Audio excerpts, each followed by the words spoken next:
Olá, esse é o nosso último encontro da 20ª Semana Universitária da Universidade de Brasília e da terceira Semana do Turismo, Trilhando Caminhos, Traçando Histórias. Eu sou o professor Vitor João Alves e você está participando da ação Resistência Espacial Negra a partir das rodas de samba do Distrito Federal do Brasil. Esta ação foi estruturada no formato de 4 minicursos, com duração de 30 minutos cada. Nos nossos encontros, apresentamos os seguintes tópicos. Encontro 1, a formação do Distrito Federal do Brasil. Encontro 2, o movimento do samba no Distrito Federal. Encontro 3, as rodas de samba democráticas. E encontro 4, resistência espacial negra a partir das rodas de samba. E este é o nosso último encontro. Vamos trabalhar a resistência espacial negra a partir das rodas de samba. Vamos lá? Encontro 4. Resistência espacial negra a partir das rodas de samba. Recapitulando os encontros anteriores, observamos como se deu o processo de formação do território da nova capital federal, com suas segregações e intencionalidades. Tratamos também de como o movimento do samba acompanhou essa transformação e abriu caminhos para o aparecimento de coletivos de samba no território, incentivando os movimentos de rodas de samba abertas ou democráticas. As rodas de samba abertas ou democráticas identificadas pela pesquisa foram Café com Samba, Clube do Compositor, Samba do Banquinho, Samba na Comunidade, Samba da Guariba, Samba Pode Chegar e Samba da Liberdade. Essas rodas de samba se efetivam principalmente nas regiões administrativas mapeadas. RA1, Plano Piloto Brasília, RA3, Taguatinga, RA9, Ceilândia. Vale destacar que elas têm como característica ser itinerantes. São realizadas em diversos espaços públicos, podendo ocorrer também em outras regiões administrativas, como São Sebastião ou Gama. Na imagem apresentada, temos as rodas de samba abertas ou democráticas, destacando as regiões administrativas Ceilândia, Taguatinga e Plano Piloto.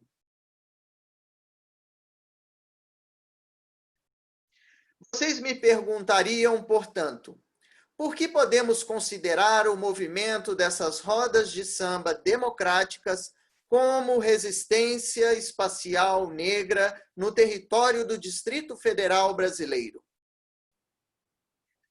Para responder essa questão, vou apresentar algumas características singulares dessas rodas de samba.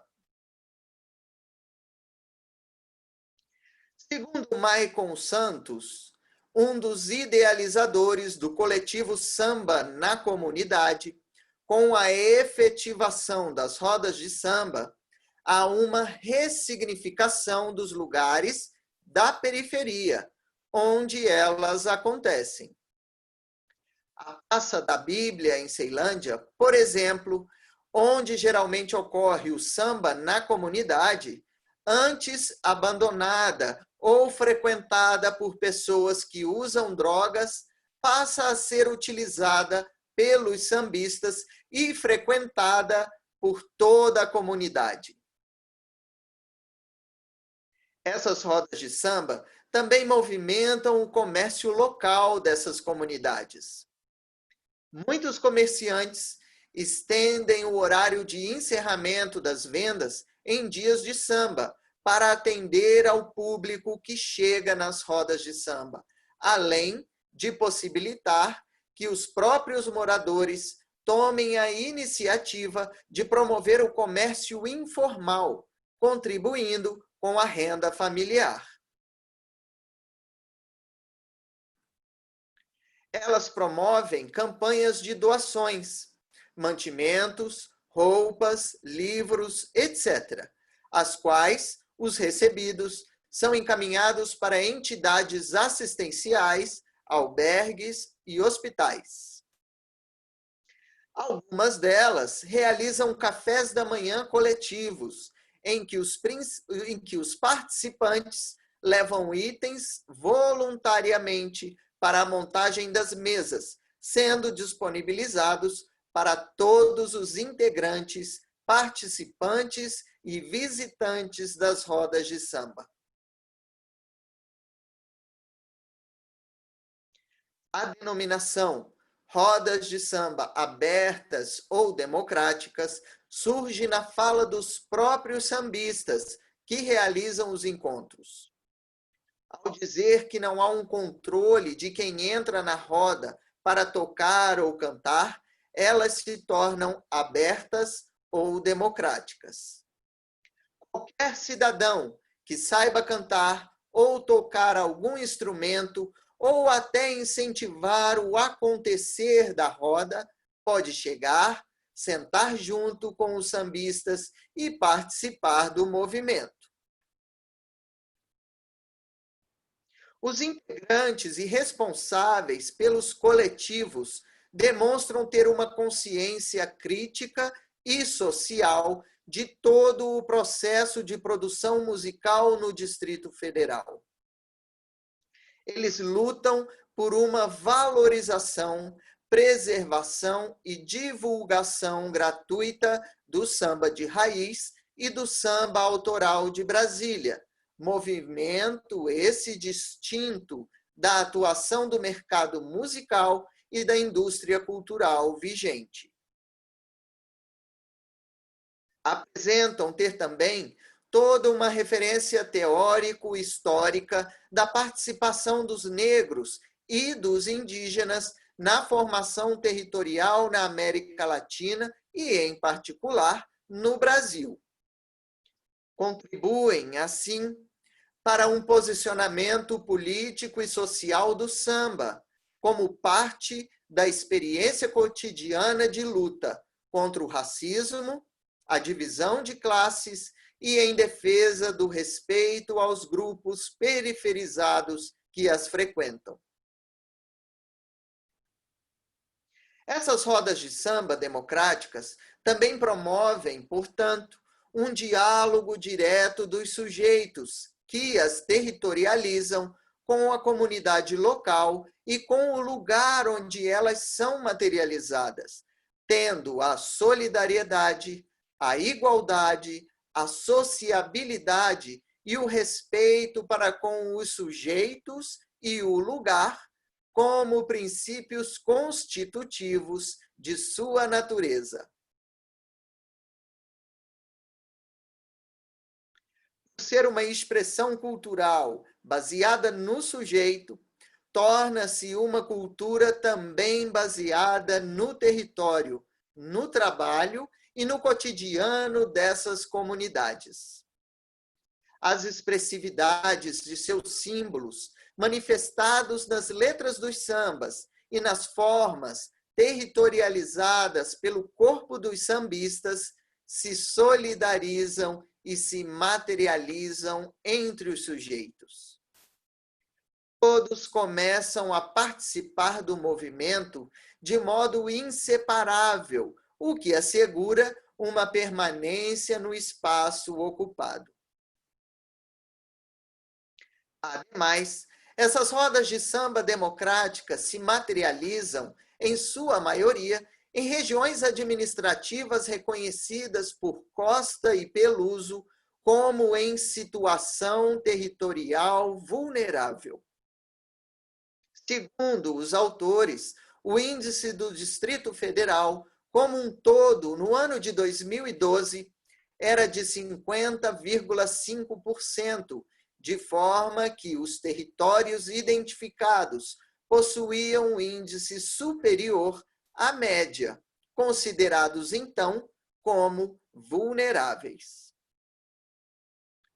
Totalizam-se 33 dos 62 territórios analisados pelo trabalho dos autores. O registro de 50,5% do índice de vulnerabilidade geral do Distrito Federal é fortemente influenciado por 3 perfis. Primeiro, família na qual há uma mulher chefe, sem cônjuge, com filho menor de 15 anos e ser analfabeta, 24%. Segundo, família com renda per capita inferior a 1/4 do salário mínimo, 20%. Terceiro, família em que há uma pessoa entre 4 e 14 anos que não estuda, 15%. Da mesma forma, os espaços vividos e percebidos pelos moradores das regiões administrativas em destaque são denunciados como violentos, estigmatizados, carentes de infraestrutura, como locos privilegiados da política de controle ou domínio dos votos de cabresto e lugares de guerra pela posse de terras, fixação em terras distantes e moradias.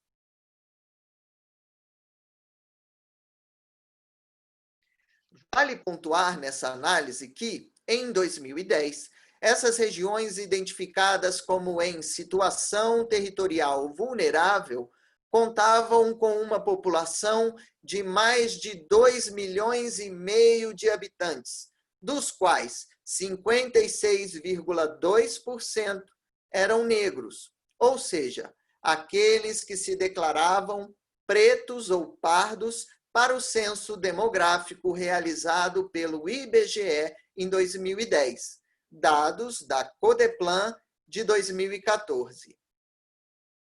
A imagem a seguir apresenta ambos os dados, tanto o de vulnerabilidade quanto a porcentagem da população de negros no Distrito Federal.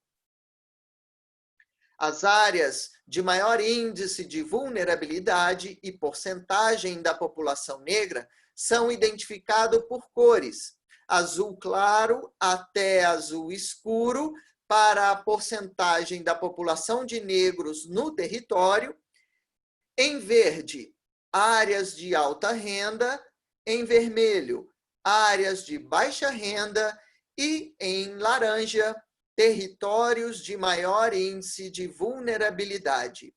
Percebe-se que, na região administrativa de Ceilândia, há territórios de maior índice de vulnerabilidade, local onde também ocorrem as rodas de samba democráticas. Percebe-se que na RA 9, Ceilândia, onde ocorrem as rodas de samba democráticas, foram identificadas 2 de maior índice de vulnerabilidade e a porcentagem da população de negros é bastante significativa. Identifica-se 56% a 65% dessa população. Apesar da situação territorial vulnerável, percebe-se que esses grupos sociais adquiriram capacidade de buscar outras formas de pertencimento e vivência sobre o espaço, possibilitando uma alteração desse quadro por meio de resistências espaciais. Não se deve negligenciar que um território tido por vulnerável socioeconomicamente seja representativo da cultura, da identidade ou de uma história local, regional e nacional, ou mesmo de afetividades espaciais, como nos apresenta Costa e Peluso. Eles sempre carregam importantes símbolos de resistência espacial. Assim, por essas características, podemos reconhecer as rodas de samba abertas ou democráticas como um movimento de resistência espacial negra no território do Distrito Federal do Brasil. Caso tenham interesse em aprofundar os conhecimentos sobre os tópicos tratados nessa ação de extensão, vou deixar o link de acesso à tese de doutorado defendida na descrição dos vídeos logo abaixo. Agradeço a participação e peço que divulguem o trabalho para uma valorização das rodas de samba do Distrito Federal. Como referências utilizadas nessa apresentação, citamos a tese de doutorado As Rodas de Samba do Distrito Federal Brasileiro, Patrimônio Territorial Latino-Americano, Expressão de Resistência Espacial Negra, o trabalho de Everaldo Batista Costa e Marília Peluso, Imaginários Urbanos e Situação Territorial Vulnerável na Capital do Brasil, as informações orais dadas durante as entrevistas das atividades de campo de Brito, Travassos, Vitório, Garcia, Oliveira Filho, Santos, Vato e Vitório. Aproveito a oportunidade para deixar os agradecimentos à Universidade de Brasília, ao Centro de Excelência em Turismo, ao Departamento de Geografia, ao Clube do Compositor, ao Coletivo Samba na Comunidade, ao Coletivo Samba da Guariba, ao Coletivo Samba da Liberdade, ao Coletivo Café com Samba e Coletivo Samba do Banquinho, ao Grupo de Pesquisa CNPq Cidades e Patrimonialização na América Latina e Caribe, e a CAPES CNPq por todo o suporte e apoio durante a construção da pesquisa. Eu sou o professor Vitor João Alves, agradeço a oportunidade e desejo a todos uma ótima semana universitária. Um grande abraço e até um próximo encontro. Até lá!